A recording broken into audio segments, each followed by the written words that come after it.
Hi welcome to Anvi's kitchen. ಹೇಗಿದ್ದೀರೆಲ್ಲರೂ? ನಾನು ಆನೆಟ್ರೆಸ್ ಇಲ್ಲ. ಇವತ್ತು ನಾನು ಬಟರ್ ಗಾರ್ಲಿಕ್ ಚಿಕನ್ ಮಾಡ್ತಿದ್ದೇನೆ. ತುಂಬ ಸಿಂಪಲ್ ಆಗಿ ಹೇಳಿಕೊಡ್ತಿದ್ದೇನೆ ಅದನ್ನು ಹೇಗೆ ಮಾಡೋದು ಅಂತೇಳಿ. ಅದು ಫ್ರೈಡ್ ರೈಸ್ ಜೊತೆ ಆಗಲಿ ನೂಡಲ್ಸ್ ಜೊತೆ ಆಗಲಿ ತುಂಬ ಸಖತ್ತಾಗಿ ಆಗ್ತದೆ. ಸೊ ಎಲ್ಲರೂ ಮಿಸ್ ಮಾಡಿದೆ ಟ್ರೈ ಮಾಡಿ. ಅದಕ್ಕಿಂತ ಮೊದಲು ಅದನ್ನು ಹೇಗೆ ಮಾಡೋದು, ಅದಕ್ಕೆ ಏನೇನು ಬೇಕಂತೇಳಿ ನೋಡಿ. ಇದಿಷ್ಟು ಅದಕ್ಕೆ ಬೇಕಾಗಿರುವ ಇಂಗ್ರೀಡಿಯೆಂಟ್ಸ್ಗಳು. ಇಲ್ಲಿ ನಾನು ಬೋನ್ಲೆಸ್ ಚಿಕನ್ ತಗೊಂಡಿದ್ದೇನೆ. ಒಂದು ಸಣ್ಣ ಸಣ್ಣ ಬೋನ್ ಇದೆ, ಅದು ಚಿಂತಿಲ್ಲ. ನೋಡಿ, ಈ ಥರ ಸಣ್ಣ ಸಣ್ಣ ಕಟ್ ಮಾಡಿ ಇಟ್ಕೊಂಡಿದ್ದೇನೆ. ಈಗ ಸ್ವಲ್ಪ ಸಾಲ್ಟ್ ಹಾಕಿ, ಪೆಪ್ಪರ್ ಪೌಡರ್ ಹಾಕಿ, ಮತ್ತು 2 ಟೇಬಲ್ ಸ್ಪೂನ್ನಷ್ಟು ಕಾರ್ನ್ಫ್ಲೋರ್ ಹಾಕ್ತಿದ್ದೇನೆ.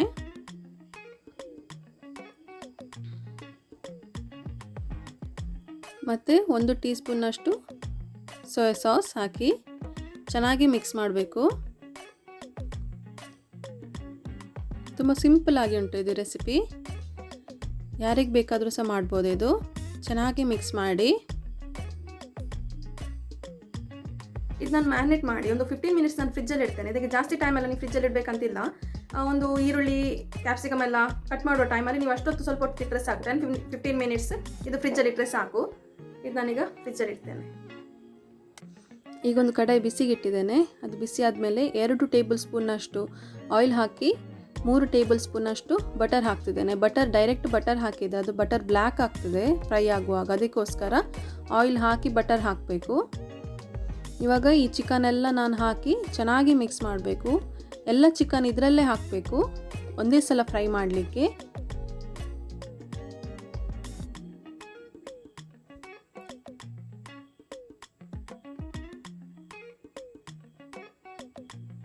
ಎಲ್ಲ ಒಟ್ಟಿಗೆ ಹಾಕಿ ಮಿಕ್ಸ್ ಮಾಡಬೇಕು.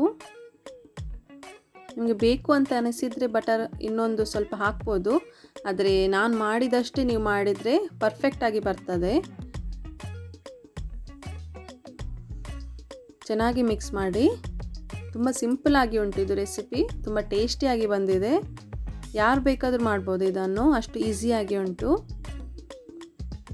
ಇವಾಗ 5 to 6 ಮಿನಿಟ್ಸ್ ಕವರ್ ಮಾಡಿಡಿ.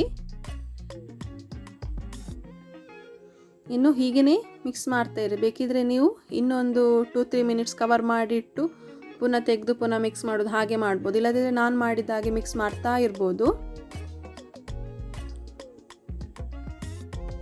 ಅದು ಕಲರ್ ಚೇಂಜ್ ಆಗಬೇಕು. ಈಗ ಸ್ವಲ್ಪ ಸ್ವಲ್ಪನೇ ಕಲರ್ ಚೇಂಜ್ ಆಗ್ತಾ ಬರ್ತಾ ಉಂಟು. ನಾನು ಹೇಗೆ ಮಾಡಿದೆ ಅಂದರೆ ಒಂದು 2 minutes high flame, 2 minutes low flame ಹಾಗೆ ಇಟ್ಕೊಂಡು ನಾನು ಮಾಡ್ತಾಯಿದ್ದೆ, ಟರ್ನ್ ಮಾಡ್ತಾಯಿದ್ದೆ, ಎಲ್ಲ ಮಿಕ್ಸ್ ಮಾಡ್ತಾಯಿದ್ದೆ. ಆಮೇಲೆ ನೋಡಿ ಮಾಂಸ ಬೆಂದಿದ ಇಲ್ವಾ ಅಂತೇಳಿ ಅದು ಸ್ಪೂನಲ್ಲಿ ಅಥವಾ ನೈಫಲ್ಲಿ ಕಟ್ ಮಾಡುವಾಗ ಗೊತ್ತಾಗ್ತದೆ.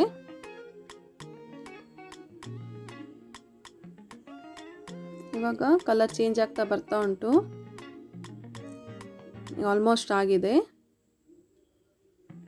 ಇವಾಗ ಒಮ್ಮೆ ನೋಡಿ ನೀವು ಅದು ಬೆಂದಿದೆ ಇಲ್ವಾ ಅಂತೇಳಿ ಒಂದು ಸ್ಪೂನ್ ತಗೊಂಡು ನೋಡಿ. ಇವಾಗ ನೋಡಿ ಎಷ್ಟು ಚೆನ್ನಾಗಿ ಕಟ್ ಆಯ್ತಲ್ವಾ, ಅಂದರೆ ಇದು ಪರ್ಫೆಕ್ಟಾಗಿ ಆಗಿದೆ. ಈಗ ಇವಾಗ ಇದನ್ನು ತೆಗೆದು ಒಂದು ಬೌಲಿಗೆ ಹಾಕಿ ಸೈಡಲ್ಲಿ ಇಡಬೇಕು. ಇವಾಗ ಅದಕ್ಕೇ ನಾವು ಕಟ್ ಮಾಡಿ ಇಟ್ಕೊಂಡಿರುವ ಜಿಂಜರ್, ಗಾರ್ಲಿಕ್ ಮತ್ತು ಗ್ರೀನ್ ಚಿಲ್ಲಿ ಎಲ್ಲ ಇದೆಯಲ್ವಾ, ಅದನ್ನು ಒಂದೊಂದಾಗಿ ಹಾಕಿ 30 ಸೆಕೆಂಡ್ಸ್ ಫ್ರೈ ಮಾಡಬೇಕು. 30 ಸೆಕೆಂಡ್ಸ್ ಸಾಕು ಫ್ರೈ ಮಾಡಿದರೆ. ಇದಕ್ಕೆ ಮೇನ್ ಬೇಕಾಗಿರೋದೇ ಗಾರ್ಲಿಕ್. ಅದಕ್ಕೆ ಸ್ವಲ್ಪ ಗಾರ್ಲಿಕ್ ಸ್ವಲ್ಪ ಜಾಸ್ತಿ ಹಾಕಿದರೆ ಏನು ಪ್ರಾಬ್ಲಮ್ ಇಲ್ಲ, ತುಂಬ ಫ್ಲೇವರ್ ಚೆನ್ನಾಗಿ ಬರ್ತದೆ. ಈಗ ಇದನ್ನೆಲ್ಲ ಹಾಕಿ ಚೆನ್ನಾಗಿ ಮಿಕ್ಸ್ ಮಾಡಿ.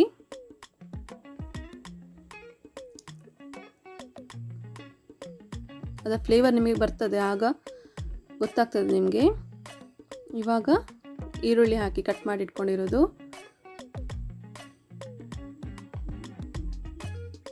ಚೆನ್ನಾಗಿ ಮಿಕ್ಸ್ ಮಾಡಿ. ಅದು ಲೈಟಲ್ಲಿ ಕಲರ್ ಚೇಂಜ್ ಆಗಬೇಕು. ಬೇಕಿರೋ ಸ್ವಲ್ಪ ಸಾಲ್ಟ್ ಹಾಕ್ಬೋದು, ಬಟ್ ನಾನು ಚಿಕನ್ ಕ್ಯೂಬ್ಸ್ ಹಾಕಿರೋದ್ರಿಂದ ನಾನು ಸಾಲ್ಟ್ ಏನು ಇದಕ್ಕೆ ಈಗ ಹಾಕ್ಲಿಕ್ಕೆ ಹೋಗೋದಿಲ್ಲ. ಅದಕ್ಕೋಸ್ಕರ ಹೀಗೇ ಫ್ರೈ ಮಾಡ್ತಿದ್ದೇನೆ. ನೋಡಿ ಕಲರ್ ಚೇಂಜ್ ಆಗ್ತಾ ಉಂಟಲ್ವಾ. ಈಗ ನಾವು ಕ್ಯಾಪ್ಸಿಕಮ್ ಹಾಕಬೇಕು. ಇದು ಸಹ ಹಾಗೆ ನಾನು 30 ಸೆಕೆಂಡ್ಸ್ ಹೈ ಫ್ಲೇಮಲ್ಲಿ, 30 ಸೆಕೆಂಡ್ಸ್ ಲೋ ಫ್ಲೇಮಲ್ಲಿ ಹೀಗೆ ಮಾಡಿ ಫ್ರೈ ಮಾಡ್ತಿದ್ದೇನೆ. ಆಗ ನಮಗೆ ತುಂಬ ಫ್ರೈ ಆಗಿ ಹೋಗೋದಿಲ್ಲ, ಕಪ್ಪಾಗೋದಿಲ್ಲ, ಕಲರೆಲ್ಲ ಏನು ಜಾಸ್ತಿಯಾಗಿ ಚೇಂಜ್ ಆಗೋದಿಲ್ಲ. ಅದಕ್ಕೋಸ್ಕರ ಇವಾಗ ಚಿಕನ್ ಕ್ಯೂಬ್ಸ್ ತಗೊಂಡಿದ್ದೇನಲ್ವಾ, ನೋಡಿ ನಾನು ಮ್ಯಾಗಿ ಅವ್ರದ್ದು ತಗೊಂಡಿದ್ದೇನೆ. ನಾನು ಯೂಸ್ ಮಾಡೋದು ಇವರದ್ದೇ. ತುಂಬ ಒಳ್ಳೆ ಆಗ್ತದೆ. ಅದಕ್ಕೋಸ್ಕರ ಅದು ನೋಡಿ ಸಣ್ಣ ಸಣ್ಣ ಕಟ್ ಮಾಡಿ ಇವಾಗ ಹಾಕಿದೆ. ಅದು ಒಂದು ಪ್ಯಾಕಲ್ಲಿ 2 ಬರ್ತದೆ, ಅದನ್ನು ನಾನೀಗ ಒಂದನ್ನು ಯೂಸ್ ಮಾಡಿದೆ. ಇದೆಲ್ಲ ಆಪ್ಷನಲ್ ನಿಮಗೆ. ಇಲ್ಲ ನಾನು 1/4 ಟೀ ಸ್ಪೂನಷ್ಟು ರೆಡ್ ಚಿಲ್ಲಿ ಪೌಡರ್, ಅರ್ಧ ಟೀ ಸ್ಪೂನಷ್ಟು ಪೆಪ್ಪರ್ ಪೌಡರ್ ಹಾಕಿದೆ, ಮತ್ತು ಸ್ವಲ್ಪ ಲೆಮನ್ ಜ್ಯೂಸ್ ಅಂದರೆ 1 ಟೀ ಸ್ಪೂನಷ್ಟು ಲೆಮನ್ ಜ್ಯೂಸ್ ಹಾಕಿದೆ, ನಿಂಬೆಹಣ್ಣಿನ ರಸ ಅದಷ್ಟು ಹಾಕಿ ಚೆನ್ನಾಗಿ ಮಿಕ್ಸ್ ಮಾಡಬೇಕು. ಇವಾಗ 1 ಟೀ ಸ್ಪೂನಷ್ಟು ಕಾರ್ನ್ಫ್ಲೋರ್ ತಗೊಂಡು ಅದಕ್ಕೆ 1 ಟೇಬಲ್ ಸ್ಪೂನಷ್ಟು ನೀರು ಹಾಕಿ ಚೆನ್ನಾಗಿ ಒಂದು ಸ್ವಲ್ಪ ಮಿಕ್ಸ್ ಮಾಡಿ. ಸ್ವಲ್ಪ ನಾನು ತಗೊಂಡದ್ದು ನೀರು, ಯಾಕೆಂದರೆ ತುಂಬ ಬೇಡ ಅಂತೇಳಿ. ಚೆನ್ನಾಗಿ ಮಿಕ್ಸ್ ಆಯ್ತಲ್ವಾ. ಇವಾಗ ಇದಕ್ಕೆ ಹಾಕಿ ಒಂದು ಸ್ವಲ್ಪ ನೀರು ಹಾಕಿ, ಅಂದರೆ 1 ಟೀ ಸ್ಪೂನಷ್ಟು ನೀರು ಹಾಕಿ ಚೆನ್ನಾಗಿ ಮಿಕ್ಸ್ ಮಾಡಬೇಕು. ನೋಡಿ ಇದಿಷ್ಟ ಆದರೆ ಸಾಕು. ಈಗೆಲ್ಲ ಚಿಕನ್ ಹಾಕಿ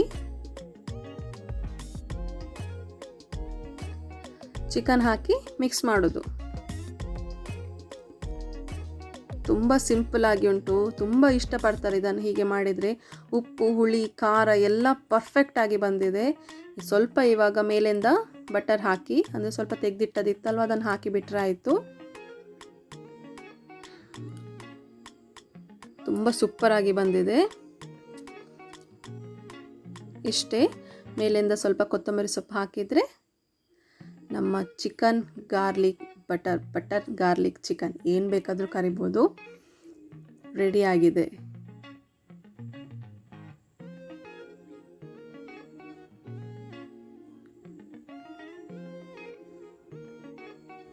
ನೋಡಿದ್ರಲ್ವಾ ಬಟರ್ ಗಾರ್ಲಿಕ್ ಚಿಕನ್ ಹೇಗೆ ಮಾಡೋದು ಅಂತೇಳಿ. ತುಂಬ ಸಿಂಪಲ್ಲಾಗಿ ಉಂಟು, ತುಂಬ ಈಸಿಯಾಗಿ ಉಂಟು, ಯಾರು ಬೇಕಾದರೂ ಮಾಡ್ಬೋದು. ಇವಾಗ ಈ ಥರ ಮೇಲ್ಗಡೆಯಿಂದ ಬಟರ್ ಹಾಕಿ ನೀವು ಯಾರಿಗಾದರೂ ಕೊಡುವಾಗ ಸಹ ಹೀಗೇ ಮೇಲ್ಗಡೆಯಿಂದ ಬಟರ್ ಹಾಕಿ ಕೊಡಿ. ಆ ಬಟರಿದು ಫ್ಲೇವರ್ ನಾವು ಆ ಚಿಕನ್ ಜೊತೆ ತಿನ್ನುವಾಗ ವಾವ್ ಎಷ್ಟು ಟೇಸ್ಟಿಯಾಗಿ ಬಂದಿದೆ ಅಂದರೆ ಅದು ನೀವು ಟ್ರೈ ಮಾಡಿದ್ರೇ ಗೊತ್ತಾಗ್ತದೆ ನಿಮ್ಗೆ ಅಷ್ಟು ಸಖತ್ತಾಗಿ ಬಂದಿದೆ ಅಂತೇಳಿ. ಎಲ್ಲರೂ ಮಿಸ್ ಮಾಡಿದ್ರೆ ಟ್ರೈ ಮಾಡಿ ಆಮೇಲೆ ನನಗೆ ಹೇಳಿ ಅದು ಹೇಗೆ ಬಂದಿದೆ ಟೇಸ್ಟ್ ಅಂತೇಳಿ. ಈಗ ನಾವು ಟೇಸ್ಟ್ ನೋಡುವ ಹೇಗಾಗಿದೆ ಅಂತೇಳಿ. ನಾನಾಗ ಬಟರ್ ಹಾಕಿದೆಲ್ಲ ಮೇಲೆ, ನೀವು ಸಹ ಹಾಗೆಯೇ ಬಟರ್ ಹಾಕಿ, ತುಂಬ ಟೇಸ್ಟಿ ಆಗ್ತದೆ. ಸೊ ಇದಕ್ಕೆ ನಾನು ತುಂಬ ಓವರಾಗಿ ಬಟರ್ ಏನು ಹಾಕಲಿಲ್ಲ. ಮತ್ತು ಇದಕ್ಕೆ ನಾನು ಚಿಕನ್ ಕ್ಯೂಬ್ಸ್ ಹಾಕಿದ್ದೇನಲ್ವಾ, ಸೊ ಅದು ನಿಮ್ಮ ಹತ್ರ ಆಪ್ಷನಲ್, ನಿಮ್ಮ ಹತ್ರ ಇದ್ದರೆ ನೀವು ಹಾಕ್ಬೋದು, ಇಲ್ಲಾಂದರೆ ಬೇಡ. ಅದು ಹಾಕಲಿಲ್ಲ ಅಂದರೆ ನೀವು ಸಾಲ್ಟ್ ಹಾಕಬೇಕಾಗ್ತದೆ. ನಾನು ಅದು ಹಾಕಿದ್ರಿಂದ ನಾನು ಸಾಲ್ಟ್ ಆ್ಯಡ್ ಮಾಡಿಲ್ಲ, ಯಾಕೆಂದರೆ ಆಲ್ರೆಡಿ ಅದ್ರಲ್ಲಿ ಸಾಲ್ಟ್ ಇರ್ತದೆ. ಅದಕ್ಕೋಸ್ಕರ ಅದು ಹಾಕಿದರೆ ತುಂಬ ಟೇಸ್ಟಿ ಆಗ್ತದೆ, ಅದಕ್ಕೋಸ್ಕರ ನಾನು ಹಾಕಿದ್ದು. ನೀವು ಒಮ್ಮೆ ಟ್ರೈ ಮಾಡಿ ಅದನ್ನು ಹಾಕಿ ಸಹ.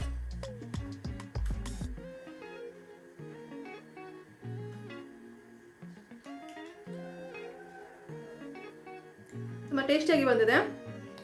ತುಂಬ ಹಾರ್ಡಾಗಿ ಏನಿಲ್ಲ, ನಾನು ಫ್ರೈ ಮಾಡಿದಷ್ಟು ಮಾಡಿದ್ದೇನೆ, ಅಷ್ಟೇ ಮಾಡಿದರೆ ಸಾಕು. ಓವರ್ ಆಗೆಲ್ಲ ಮಾಡೋದು ಬೇಡ. ತುಂಬ ಸಾಫ್ಟ್ ಆಗಿದೆ ಮಾಂಸ ಚೆನ್ನಾಗಿ ಬೆಂದಿದೆ. ಎಲ್ಲರೂ ಮಿಸ್ ಮಾಡಿದೆ ರೆಸಿಪಿ ಟ್ರೈ ಮಾಡಿ, ಎಲ್ರಿಗೂ ಇಷ್ಟ ಆಗ್ತದೆ ಅದಕ್ಕೆ. ಹಾಗೆ ಇನ್ನು ನನ್ನ ಚಾನಲ್ನ ಯಾರೂ ಸಬ್ಸ್ಕ್ರೈಬ್ ಮಾಡಿಲ್ಲ, ಪ್ಲೀಸ್ ಸಬ್ಸ್ಕ್ರೈಬ್ ಮಾಡಿ. ಈ ವಿಡಿಯೋ ಇಷ್ಟ ಆದರೆ ಪ್ಲೀಸ್ ಲೈಕ್ ಕೊಡಿ, ನಿಮ್ಮ ಫ್ರೆಂಡ್ಸ್ ಎಲ್ರಿಗೂ ಶೇರ್ ಮಾಡಿ, ಎಲ್ರಿಗೂ ಟ್ರೈ ಮಾಡ್ಲಿಕ್ಕೆ ಹೇಳಿ, ನೀವು ಟ್ರೈ ಮಾಡಿ. ನೆಕ್ಸ್ಟ್ ವಿಡಿಯೋದೊಟ್ಟಿಗೆ ಸಿಗ್ತೇನೆ. ಅಲ್ಲಿಗೆ ತನಕ ಎಲ್ರಿಗೂ ಬಾಯ್, ಟೇಕ್ ಕೇರ್.